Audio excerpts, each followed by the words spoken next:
Hey guys, welcome back to the Aquatic Apprentice. Today we will be doing the top 10 songs by the Rolling Stones. This is one of my series that I'll be doing a playlist of, so you can check that out. So, of course, I wrote it down, and this was hard. It was hard. Well, I just want to say that these are all my opinions, and like always, that these aren't the biggest hits they ever did or anything like that. These are just the ones that I just love the most, and some of these could be the biggest hits they ever did, but yeah. And I also wanted to point out that Sticky Fingers is not on this list, because I just don't have that history with that I have with these songs. Although I love Sticky Things, I just think I needed a little bit more space on sort of stuff like that. So, number 10. This is probably most newcomers to Rolling Stones. This is the number one. I can't get no satisfaction. This is an absolutely great song. I think I was looking the other day if they wrote this or not, and I think they didn't. But I still love this riff, and I just, it's more like, yeah, it's different to the other stuff. Yeah, it's a great song. Yeah, this is one of the first years I ever learned on guitar as well. So, if this is one of those riffs that you go to a guitar store and you gotta hear someone play that, right? Um, so number 9. This is from their album Her Satanic Majesty's Request, or there. I don't know. It's their sort of psychedelic album. They sort of copied the Beatles with another psychedelic album, but when the Beatles wrote We Love You Rolling Stones and then the Rolling Stones wrote the Beatles and like they hit it. So this one's 2000 Light Years From Home. This is my favorite track off that album. It's psychedelic. It starts off with this weird, and then it gets like sitar-y, and then it goes it's catchy for a psychedelic song. And I just really like it. It's just weird, but what can I say? Okay, so next we have Start Me Up. Okay, this is one of the more later tracks from the 80s, and the riff and everything, and I think Microsoft paid them like money so they can put it in the advert or something. Start me up, you gotta start me up so I'll never stop. And it's this fun tune that you can listen to once in a while and just get pumped really. So next I'm gonna put Loving Cup from Exile on Main Street album.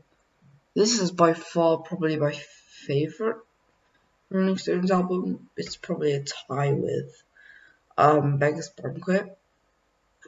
And I just really like this album because you can see all the creativity that came out of Keith Richards. And Loving Cup is just one of those songs that is like, it's not heavy, but it's fun and it's cool and it's got this just dark feeling to it, but it's just cool. Um, yeah, like, and then next, I wanted to put, yeah, okay, Happy. Um, Happy is one of those songs that it makes me happy. Yeah, I just love everything about that song.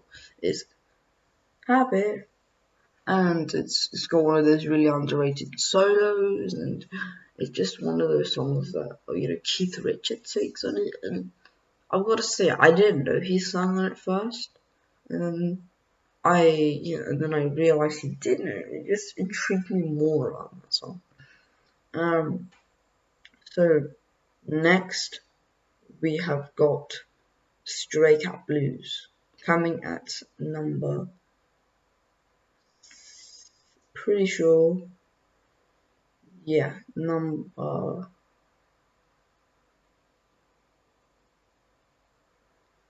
we got, yep, Stray Cat Blues, number 5, right? Yep, Stray Cat Blues, number 5. This is from Beggar's Banquet album. Like I said, this is probably my favorite album with XL Main Street and by the Rolling Stones. I just don't know what to say about the song. It's just so good.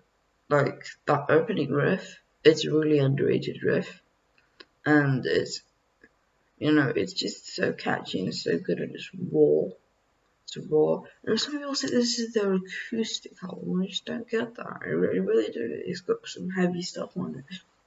And this is one of those unsung tracks which I got into first. So I got into this track by watching the Hyde Park video, 1969. They played the song and it was really good. And for the last couple of days, I've been listening to a lot of the Rolling Stones, especially the late, like the 69, 68 sort of era, 71, 72 sort of era. And I also listening to The Who a lot. So, like, especially Tommy. So I'm probably gonna do a Who video. Yeah, so Stray Cat Blues, it's just got, oh no, I don't want your ID. And it's just so cool. And when I listened to the song, I felt like, well, Iggy Pop's vocals sound very, very similar to his vocals. And I was like, hmm. But then it's like, yeah, okay, they probably like sort of copy each other, and they try to add their own stuff, or they just sing similar. That's it, Um. So yeah, so Stray Cat Blues, love that song. Next we've got Jumping Jack Flash from I forgot what album this was from. It was on a Complication album. I just don't know what album it's from originally. So this is one of the best riffs ever. This is a better riff than Satisfaction. Fight me. Okay, this is a better riff. I just love this riff. This riff was stuck in my head for days. Not the song, not the bit where it goes, it's a gas. No, the riff. The riff was stuck in my head for days. And I watched this video, I think it was like 69 or 71, something like that. And they played the song, and he's just got this top hat, and it's just this costume. It's funny, Mick Jagger, and like the Mick Jagger chicken, or it's just he's so iconic in a way. But this is not his best vocals by far, probably. For some reason the title always made me think of pumpkins. I don't know. So next we've got, I think it's Out of Our Heads or Aftermath album. I think it's Aftermath. I don't know if it's what it was. It's the massive Painted Black. I absolutely love this song. This was the first song that I ever got into by the Rolling Stones. So Satisfaction, I really knew what it was, but I just didn't get into that one. I just did get into this one. I love the sitar on this one. Brian Jones and Keith just tries to imitate it, but then you've got the real sitar by Brian Jones, and it's just there's this video. It's just sitting down and playing the sitar, and it's just so cool. It's got some really great drum work by forgot his name, man, the drummer. Okay, I'm sorry, I forgot his name. And then we've got some, good guitar work on this song, and we've got really good vocal work, and it's, I see a red door, and it's got this more exotic vibe to it, which they didn't really have on the other songs, which they just brought to this one. And I think Paint It Black, it's such a great song. Love this one. Number 2, this is probably some people's number 1. If they didn't pick Satisfaction, it's from the Let It Bleed album. You probably guess what it is. It's Give Me Shelter.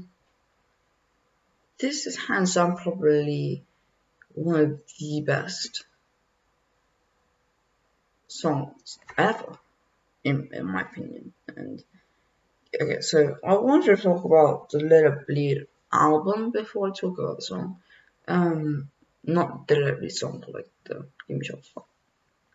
That when the Stones tried to copy the Beatles, but this album, I don't know if the Beatles were already doing the takes for Let It Be, but before they released Let It Be, the Stones had already released Let It Bleed, and the title sounds fairly similar. They were both the albums that got them out the 70s, right? Let It Bleed, Let It Be, and one sounds really hardcore and one sounds really nice. I don't know if that's a coincidence, probably not. So yeah, Give Me Shelter. That opening guitar line is just so good. It's smoking. And then you got the vocals from that. I forgot who it was. It's not Mick Jagger, the other lady, I think. And that was one of the reasons why I listened to the song, because that lady's line was just so good. Mick Jagger does his line, yeah, it's good, but then, that lady, and then it does this little mini solo, and then it goes into the lady's line, and then she does that, I wouldn't say it's a voice crack, it's like this sort of vocal thing that she does, and it's so good. It gets me goosebumps every time I listen to it, and I have to listen to it full volume. And Give Me Shelter, it's so good. I can't tell you enough about it. It's such a good song. Like, if you just put the solo, and if you put the thing, it's not going to be a good song, but if you just put it together, it's just this thing, and then you can understand it says, Give Me Shelter. If you haven't listened to any of these songs, you gotta listen to them. They're really good. And you probably guess what my number 1 is right now. It's Sympathy for the Devil from the Beggar's Banquet album. Boy, this is Satanism at its power, Like, I cannot listen to this song without watching that video from the circus. The Beatles circus, I think. I just cannot. Because I do not want to hit piano on this song. It's just too heavy, in ways. And that drum pattern, it just does it over and over and over and over. Like, if I were to try to do that, my hands would ache in the first couple of minutes. He has to do that for a song that's 10 minutes long. Jeez. And then you've got like the bongo drums, and then you've just got the guitar work, and in the video I'm like, why is Brian Chin just playing the maracas? Why? Like, why can't he play a different good instrument, Like, he's going like that. And he's got his style now. He's got his style. And then but just Mick Jagger, he just steals the show from that one. His first line goes, "Ow!" And, he goes in the song and he sings about all this stuff about the devil. Please allow me to introduce myself. I am a man of wealth and taste. I've been around for a long, long year. So many man's, waste and stuff like that. and then I was around when Jesus Christ, and it's so good, and it's so sketchy in a way, like saying that, but guys, that these guys are Satanists, but sympathy for the devil, and then at the end, in the solo. If you listen to the original recording, that solo, it actually just, it just strikes through. It literally just pierces through. It's got that sort of tone from the Kinks, if you get what I mean. Like it's broken up guitar tone. I don't know if Keith Richards just got a knife and just stabbed through his amp so he can get that broken tone. I don't know what he did. Some people say he used a Les Paul, but no one really knows. Okay? No, Keith knows all us. So, and it's one of those solos that's one of my favorite solos of all time. Love that. And then it just goes, that bit where he goes into I rode a tank at a general's rank, and it was the Blitzkrieg Rage, and the bodies stank, and it's just going, ooh, ooh, ooh, and it just gets really dark and just, in a way, evil. So I think, yeah, that song, it does deserve a little bit more credit. I think it does, and yeah, especially at the end in that video, the circle just starts, ripping himself apart, and then he just starts, praying, and it's so good. I think the thing about this song is just amazing. Yeah, what more could I say? If you haven't listened to any of these songs, you gotta check them out after this video. This video is a bit too long, like all of my top 10 ranking videos. I think I might be doing a Who one, but I'm not sure about that. I might want to cut that one a little bit more short. So yeah, um, I never tell you to subscribe to my videos. You can subscribe if you want. You can like if you want. You don't have to. It's just if you do, I'm not gonna tell you to do it. Like I say, So yeah, and this is not about me and you arguing about who the best Rolling Stones song is. It's about talking about Rolling Stones, listening to some of the music, appreciating it, and yeah, that's it. Bye. See you in another video. The next one is probably going to be The Who. I might not be uploading to about a few days. So, bye.